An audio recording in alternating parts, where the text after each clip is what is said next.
Hello all of you. In last lecture पे हमने question number 15 तक कंप्लीट कर लिया था कि नैज एवं बाह्य अर्धचालकों में कोई भी दो डिफरेंस बताइए, दो अंतर बताइए। तो इसमें हमने देखा था कि नैज और बाह्य अर्धचालक में कौन कौन से डिफरेंसेस हो सकते हैं। तो ये मैंने प्रॉपर वे में आपको बताया था क्वेश्चन नंबर 15 का आंसर। ओके, अब बढ़ते हैं क्वेश्चन नंबर 16 की ओर।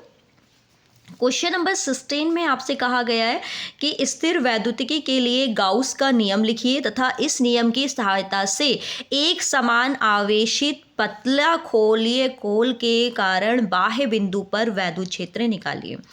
तो इसमें हमने गॉस थ्योरम जो है हमारे पास फर्स्ट चैप्टर की सेकेंड यूनिट जो है गॉस थ्योरम है, जिसमें हम गॉस थ्योरम क्या है इसके बारे में देखते हैं और वहाँ पर उसकी 4 एप्लीकेशंस के बारे में डिस्कस करते हैं। एक है इनफाइनाइट सीट के लिए, एक फाइनाइट सीट के लिए, और एक आपके पास स्पेयर के लिए है जो कि हमसे पूछा गया, और एक स्ट्रेट वायर के लिए। तो अगर मैं यहाँ पर देखूँ कि गॉस थ्योरम क्या है, थ्योरम के बारे में अगर हमसे पूछा जाए एग्जाम में, तो हमें प्रॉपर वे में कैसे स्टेटमेंट को लिख के आना है।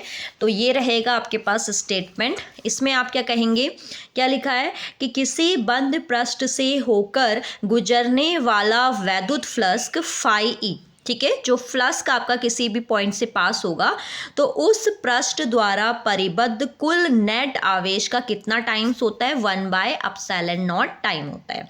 यानी कि इसमें हमने क्या करना है कि आपसे कहा गया है कि जो फ्लक्स होगा, ठीक है, जो फ्लक्स होगा फाई ई, वो क्या होगा आपका linear integral by that D और डी ए, यानी कि जो भी फ्लक्स आपका गुजरेगा वो परिबद्ध आवेश का 1/ε0 टाइम होगा। तो इसको आप इस तरीके से प्रॉपर वे में कर सकते हो।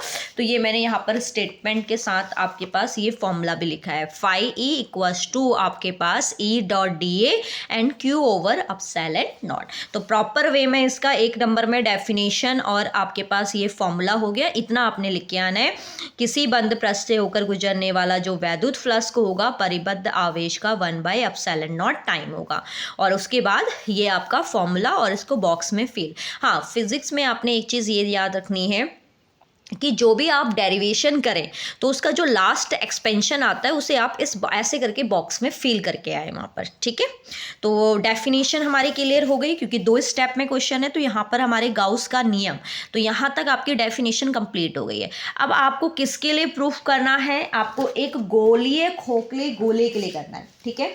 तो इसके लिए भी आप प्रॉपर, आपके पास मैंने जो प्रीवियस वीडियोस जिसने नहीं देखी है चैप्टर फर्स्ट की, कम से कम 25 या 26 वीडियोस हैं, तो उनको आप देख सकते हैं। तो उसमें हमने देखो ये करा था आपके पास आवेशित गोलीय कोश के कारण उत्पन्न चुंबकीय क्षेत्र की वैद्युत क्षेत्र की तीव्रता। इसमें देखो, अगर मैंने इस फिगर को बहुत अच्छे से समझाया है तो आप अगर यहाँ पर देख सकते हैं तो यहाँ पर भी देख सकते हैं, अदरवाइज आप प्रीवियस लेक्चर में जा सकते हैं। हमने यहाँ पर क्या करा, एक सरफेस यानी कि एक ये आपका सेंटर के लिए ले लिया, ठीक है। ये जो है आपके पास जिसकी रेडियस कैपिटल आर है, ये इसका सरफेस हो गया, और सरफेस के बाहर ये आउटर सेल हो गया। वैसे तो बेसिकली आपको सिर्फ और सिर्फ आउटर सेल के लिए पूछा गया है तो आप आउटर सेल ही देखेंगे। इसमें हम कहेंगे माना हमारे पास एक केंद्र बिंदु O है, एक स्पेयर का, एक गोलीय कोश का, जिसकी स्मॉल r डिस्टेंस पर एक बिंदु क्या है, P है। अगर मैं ये देखूं तो ये सरफेस है, सरफेस से बाहर की ओर दोनों की डायरेक्शन रहेंगी। तो जब दोनों की डायरेक्शन रहेगी, यानी कि सिंपली अगर मैं इसको यहाँ पर देखूं, जैसे ये सपोज ये R है, तो इस पॉइंट को हमने देखा तो इसमें A और DA की जो डायरेक्शन है बेटा वो दोनों की सेम है। तो हम यहाँ पर से देखेंगे तो जो फ्लक्स आएगा वो आएगा हमारे पास EDA cos थीटा, क्योंकि डॉट होता है। अब इन दोनों के बीच में बनने वाला एंगल तो सेम है, तो यहाँ पर EDA cos क्या हो जाएगा, 0 हो जाएगा। तो यहाँ से आ जाएगा EDA, और DA मतलब स्पेयर, स्पेयर का क्या होता है आपका एरिया 4πr²। तो ये हमारे अकॉर्डिंग आया है, बट गॉस कहता है हमसे कि जो फ्लक्स होगा वो हमेशा परिबद्ध आवेश का 1/ε0 टाइम्स होता है।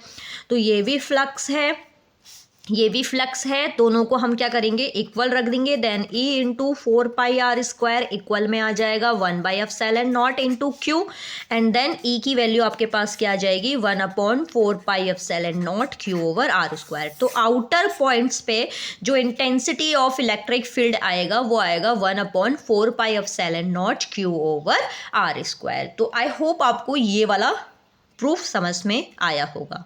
बढ़ते हैं आगे क्वेश्चन में।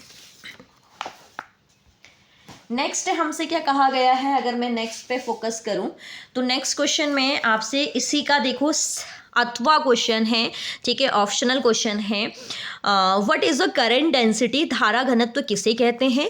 धारा घनत्व चालक तार के पदार्थ की चालकता तथा चालक तार के भीतर एक समान वैद्युत क्षेत्र के मध्य संबंध, मतलब आपने E और सिग्मा के बीच में रिलेशन निकाला है।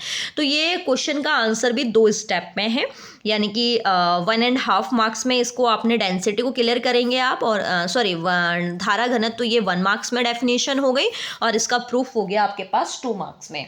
तो अगर मैं धारा घनत्व की डेफिनेशन देखूं तो धारा घनत्व की जो डेफिनेशन होती है वो क्या होती है,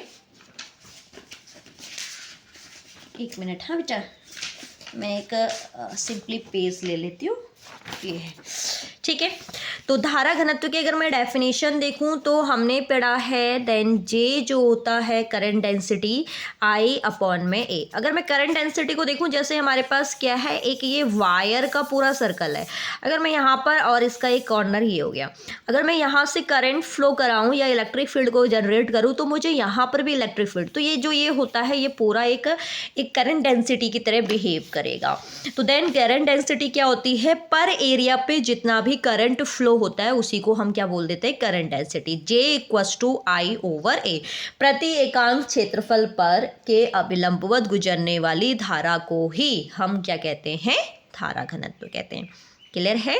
तो इसको अगर मैं प्रॉपर वे में डेफिनेशन देखूं इसकी तो प्रॉपर वे में डेफिनेशन क्या हो जाएगी कि किसी चालक पर किसी बिंदु पर प्रति एकांक क्षेत्रफल से अभिलंबवत गुजरने वाली धारा को हम क्या कहते हैं, धारा घनत्व। देन J=I/A, वेयर I जो है वो करंट है एंड A हो गया आपके पास एरिया ऑफ क्रॉस सेक्शन, और ये क्या होती है, एक वेक्टर क्वांटिटी होती है। इसके बाद आपसे दोनों में क्या पूछा गया है, रिलेशन पूछा गया है। तो देखते हैं, रिलेशन वाला पोर्शन भी हमने कर रखा होगा क्योंकि सब चीजें करी है।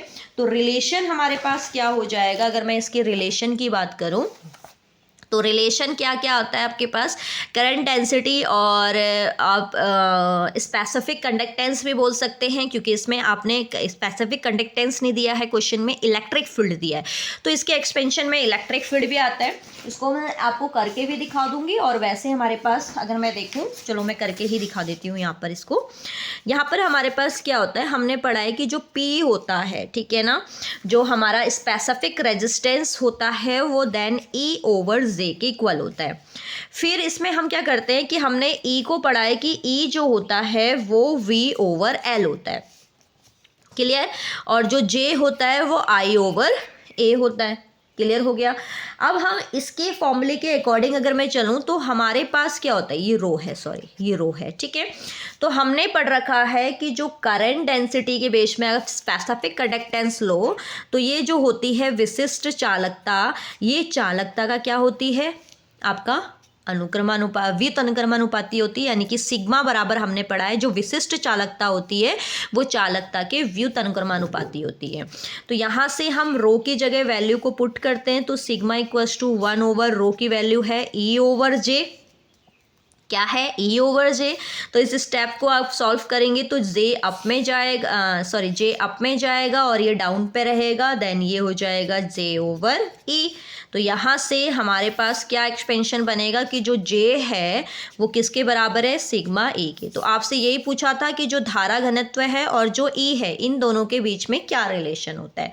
तो क्या रिलेशन होता है, J = सिग्मा E। तो बहुत ईजी वे में मैंने बता दिया कि जो चालकता होती है वो E/J के रेशियो के इक्वल होती है, और जो विशिष्ट चालकता होती है वो क्या है आपके पास, चालकता का व्युत अनुक्रमानुपाती है। तो व्युत रखा और यहाँ पर वैल्यूज को रखा, सॉल्व करा तो हमारे पास रिलेशन आ गया J = सिग्मा E। तो आई होप आपको ये क्वेश्चन का आंसर भी समझ में आ गया होगा, ठीक है। ये क्वेश्चन का आंसर भी हमने कंप्लीट कर लिया।